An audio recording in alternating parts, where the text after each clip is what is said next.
The current debt is about $24 trillion. I have about $30 trillion. How much would each American citizen have to pay to cover that debt? That's not how debts work, so we have not calculated that. My time, Director. The answer is $91,207 per American citizen. How much does each taxpayer, thank you, how much does each taxpayer owe to cover our current $30 trillion debt, not $24 trillion? And I'm sorry, I have 22.3, so I'll correct myself downward since we're using different numbers.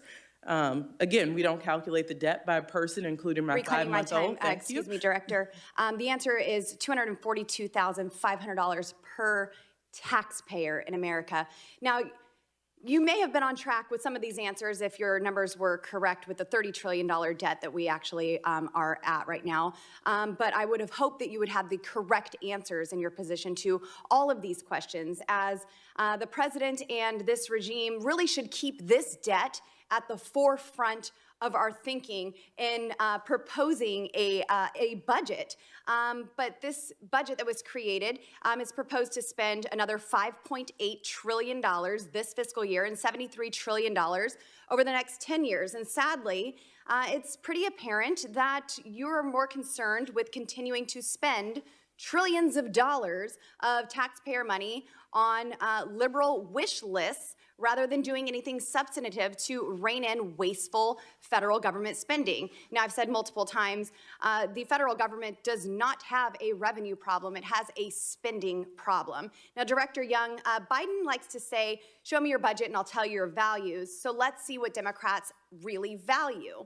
The word military appears 26 times in this budget, but gender, it's used 43 times in your budget. Equity, well, that's used 75 times. And climate is used 187 times in this budget. And Americans sure do understand what Democrat priorities are and their values.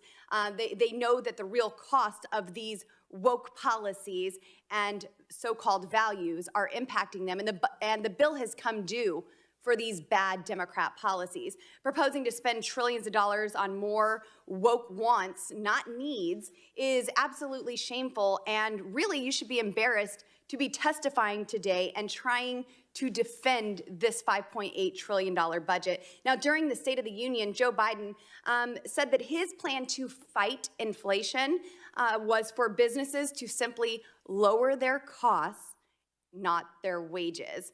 Director Young, I'm a small business owner, and I can tell you that that's not how it works in the real world. I understand that we use Washington, D.C. math here, but that's not how it works for real small business owners. Meat is up 13%, milk is up almost 12%, electricity is up 9%.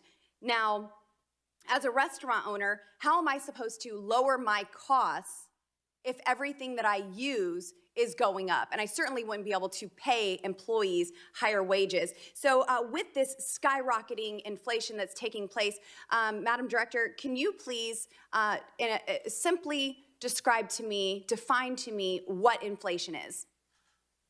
Sure, the cost of goods are more expensive. It costs more for the same goods than it did last year. The president is very aware of that. That is why he called on Congress to send him legislation. Reclaiming my time. Thank you, Director.